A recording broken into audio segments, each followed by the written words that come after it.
Thank you very much, Ashley. Thank you very much for you all guys to come like the last session of the day. So last 30 minutes of the day and you can get like your bottomless mimosa. Yeah, so my session is about FinOps success stories beyond right-sizing. So what is optimization? Or I'm sure you're all aware now of the inform, optimize, operate cycle. And the optimize phase talk about rate and utilization optimization. But I would like to suggest some kind of like a what-if scenario. What if your company was running like 70% on spot instances and the rest is heavily covered with RIs, and then everything is autoscaled and storage is optimized with lifecycle and right size, and you're really satisfied with custom discounts and so on? How would optimization look like in that case?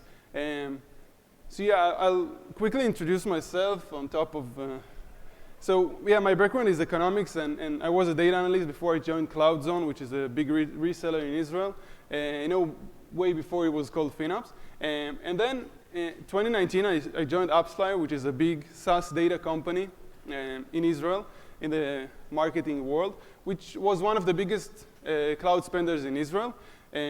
With which the scenario that I described was relatively the same state in AppsFlyer when I joined. So it was really mature on optimization, but yeah, we also wanted to improve and get optimized more.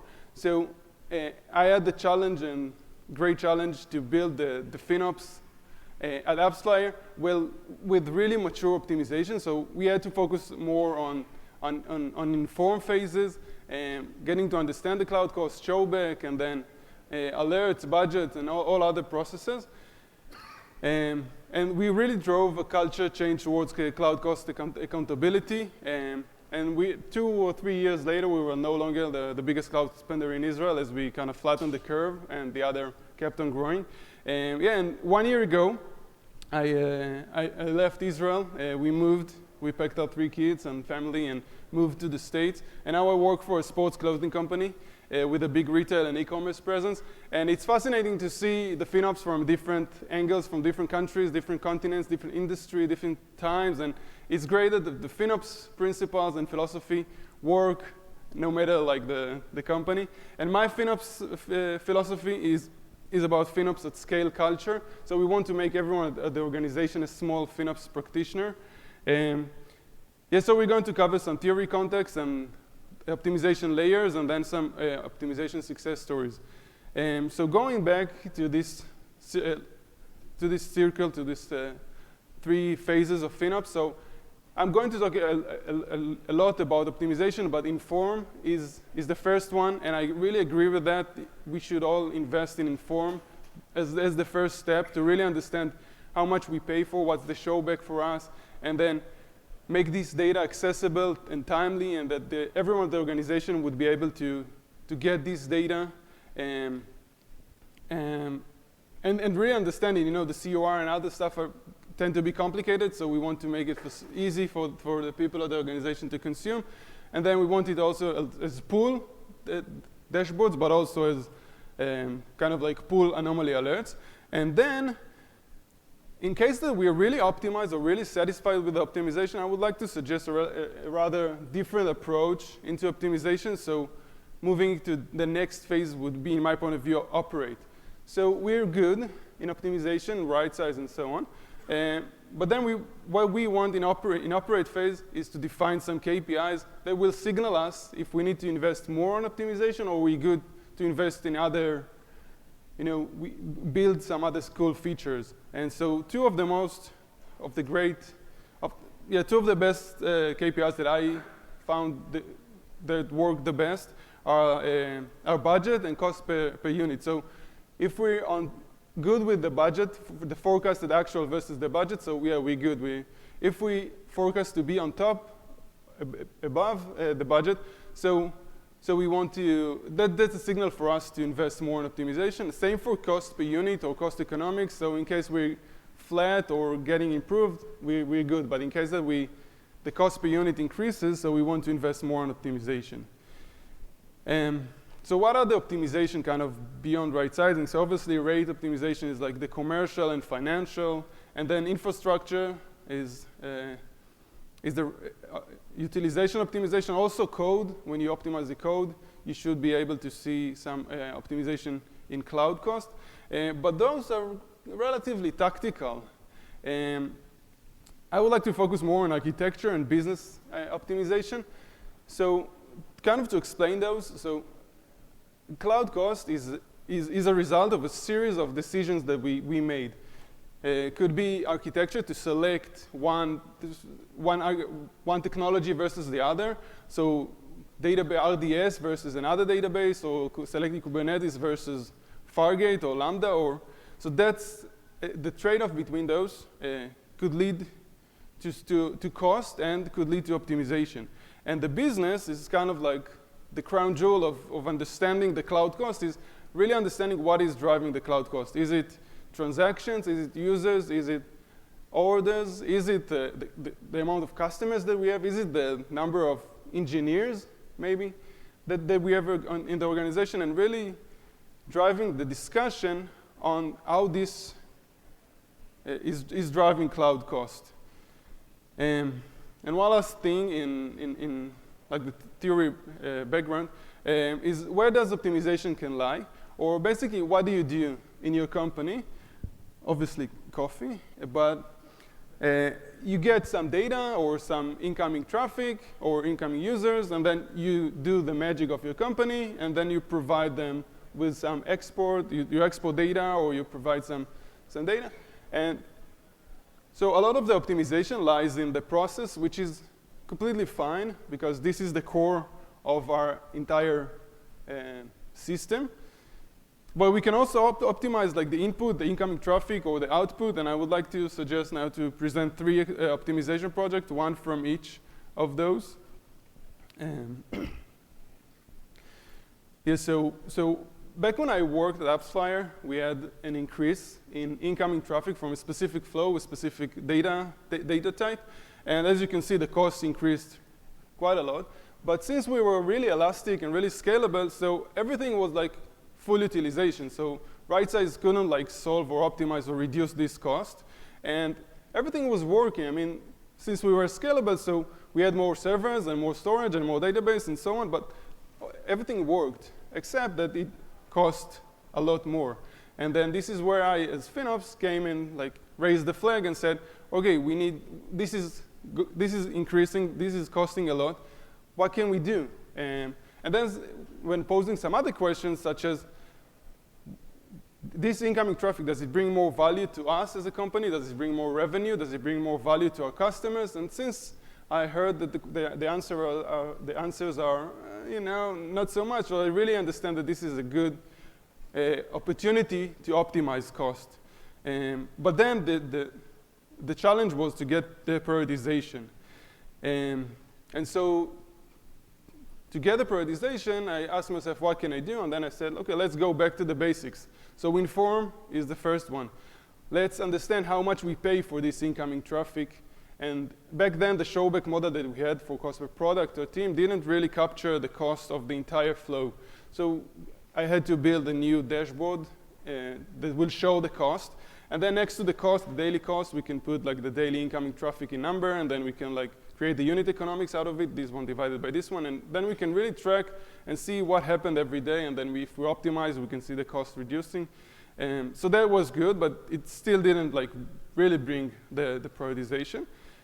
And so defining some KPIs and understanding how much we pay, so budget here, or the imaginary bill shock that we got, really drove the needle. So what do I mean by that?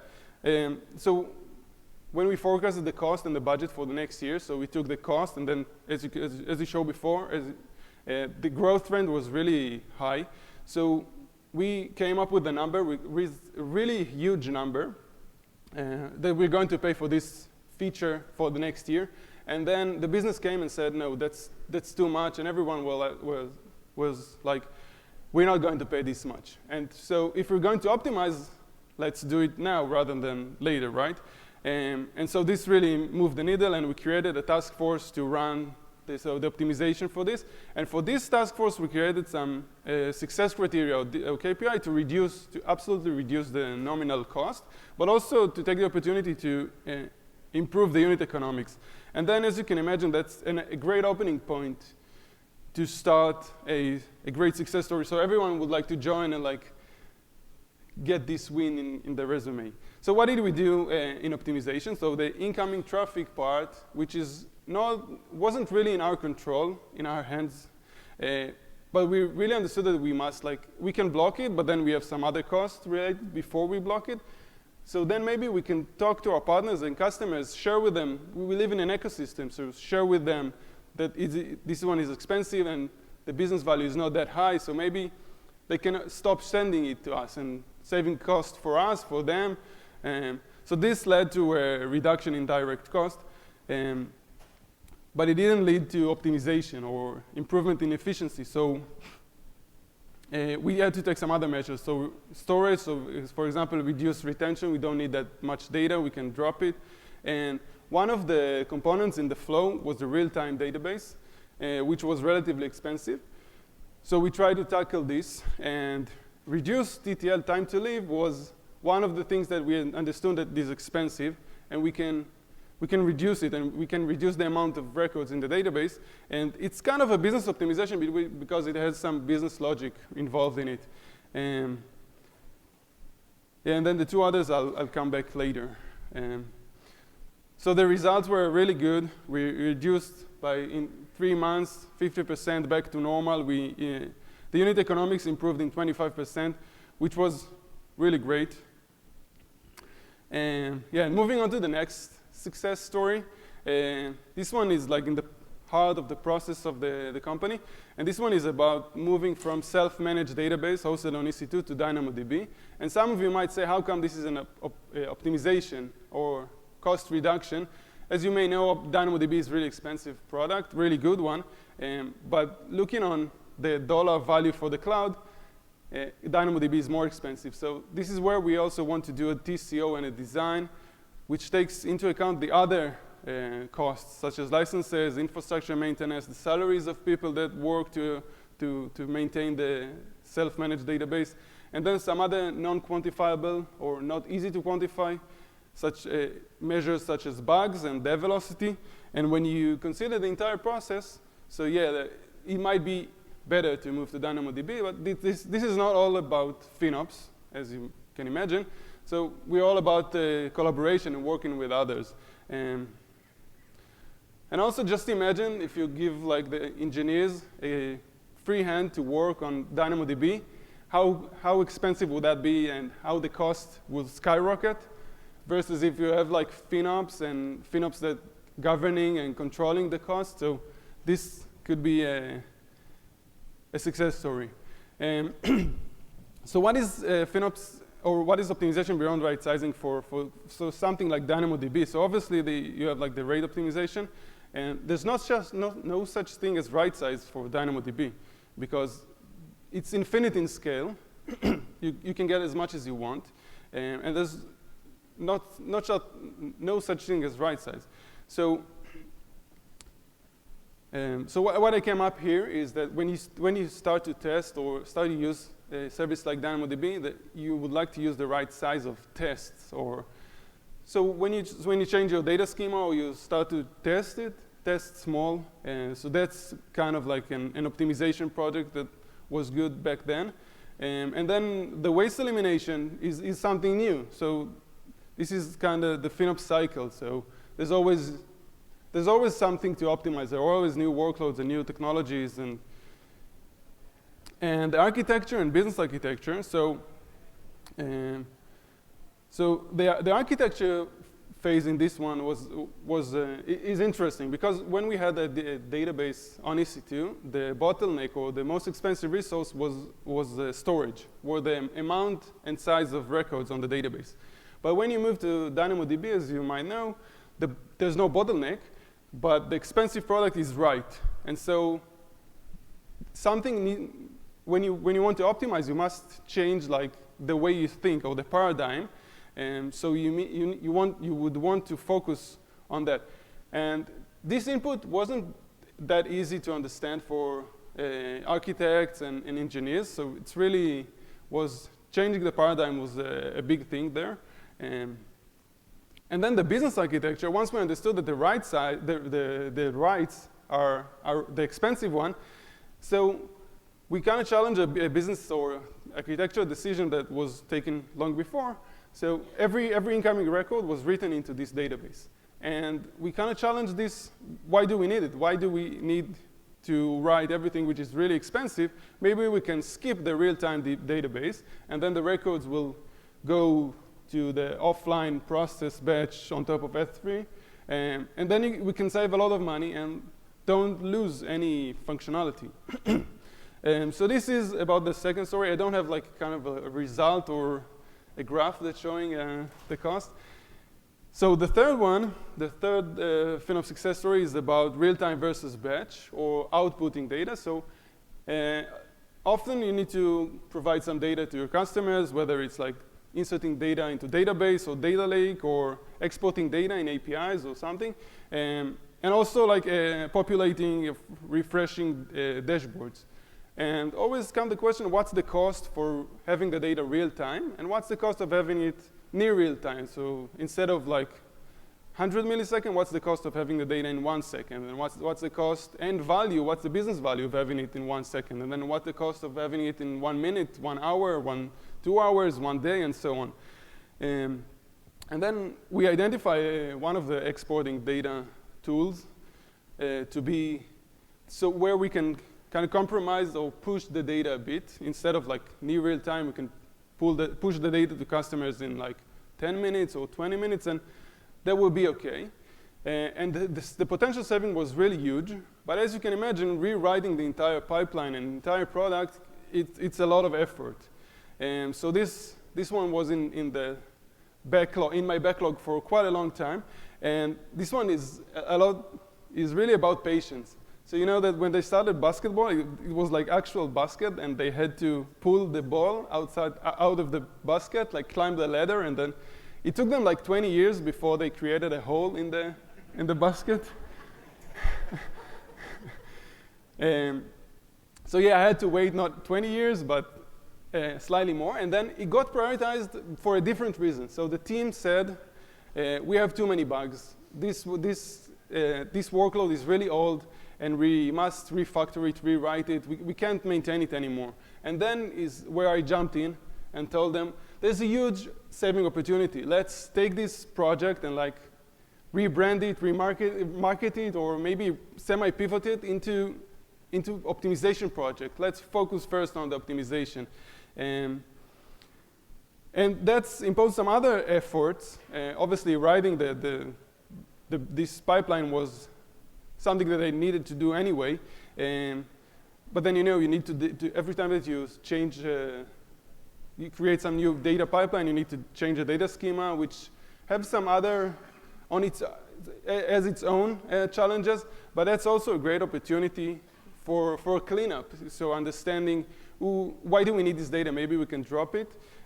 But the challenge for this, of course, is to understand who owns the data, who produced the data, who reads the data, and then this is really our time as FinOps to really shine as project managers and really like help facilitate the project and block removals and remove blockers, and really communicate and be like the marketing guy for the internal customers.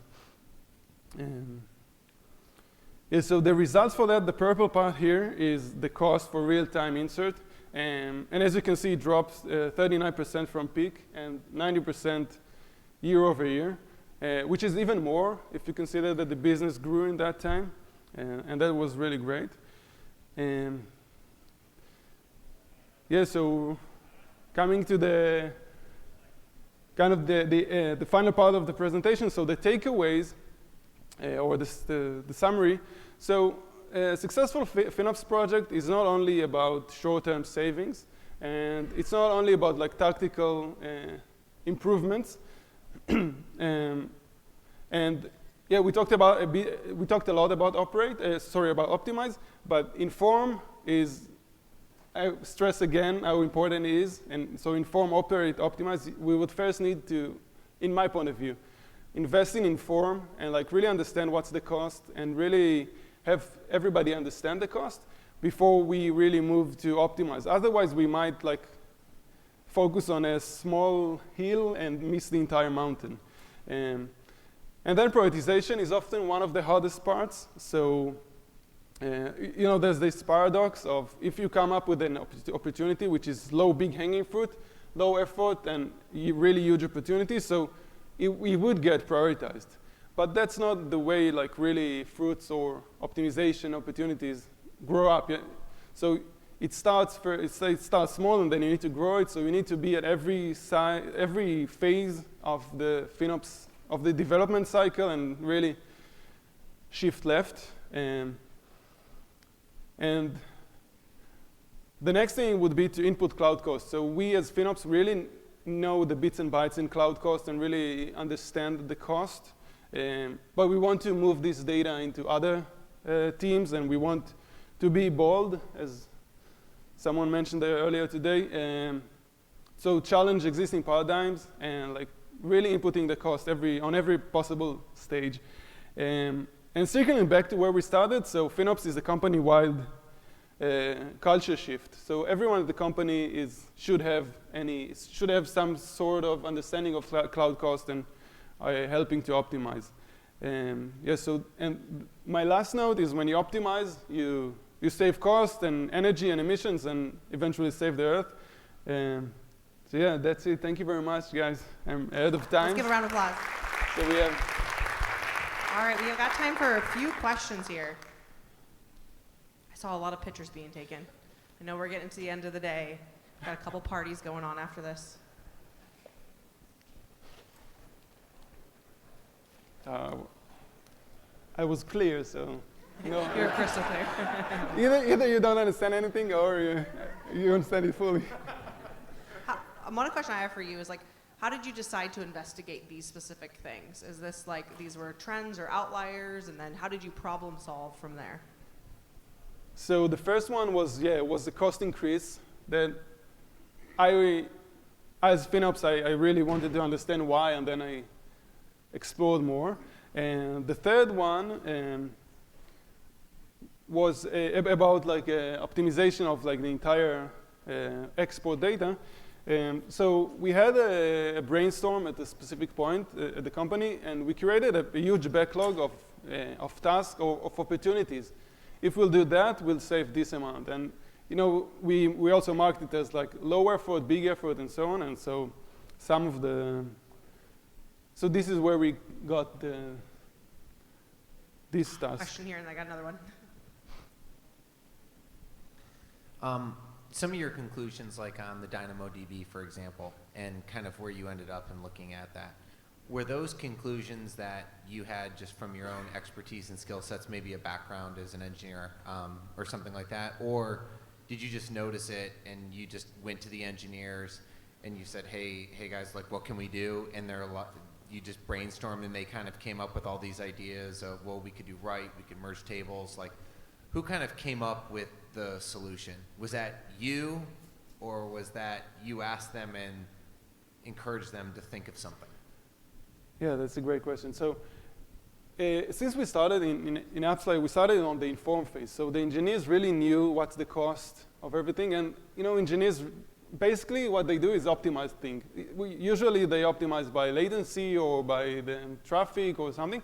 But when they're asked to optimize by cost, so they will be glad to do it. So yeah, we can then brainstorm and understand where we can optimize, and then also being part of like the design or development process as early as possible.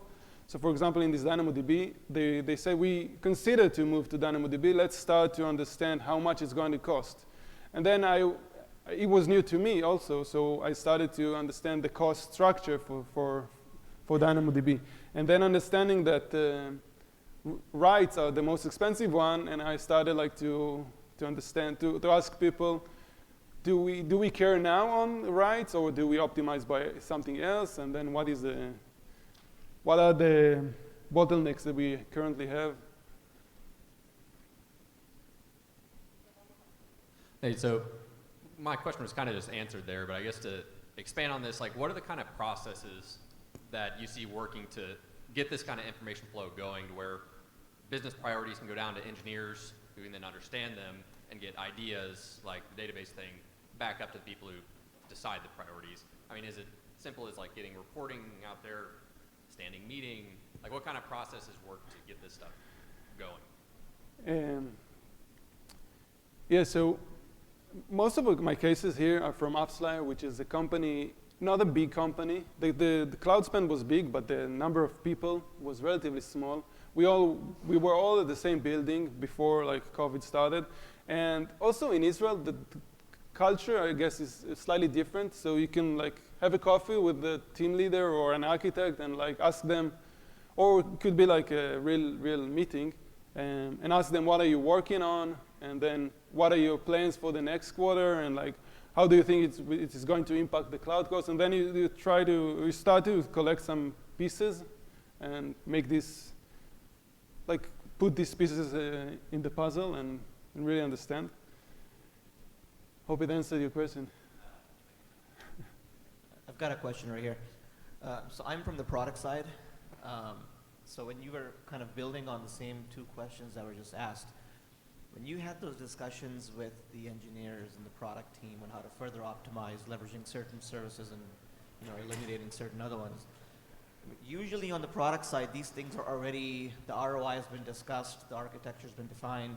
Did you have any challenges talking to the team and convincing them to alter the architecture of the product and the development process and those types of things? Yes, absolutely. Like, it's not an easy task to come to a team and say, let's change architecture to save that X amount of dollars. But yeah, so it's like bottom up as well as top down. So I was talking to engineers and really understanding the plans and like what they do and what they plan to do.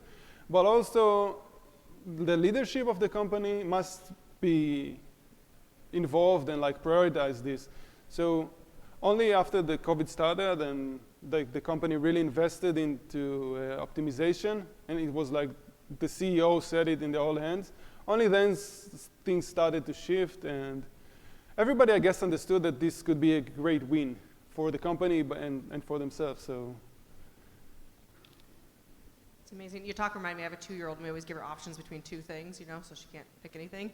And I like the idea of saying, like, we need to make a change here. Can we do it on input, process, or output? So I think that's some language that we could all kind of continue to carry into our practices. So let's give a round of applause, and I'm going to do 1 more minute for announcements. Thank you very much. Thank you very much. Thanks for watching that session. I'm sitting here in San Diego right after FinOps X. We hope you join us next year here live 2024. In the meantime, please subscribe to the channel and join the community. Get involved, join the summits, get in a working group, and don't forget to get FinOps certified. Because next year here in San Diego for FinOps X, it's going to be twice as big. Come join the party. Come meet your people. Welcome home.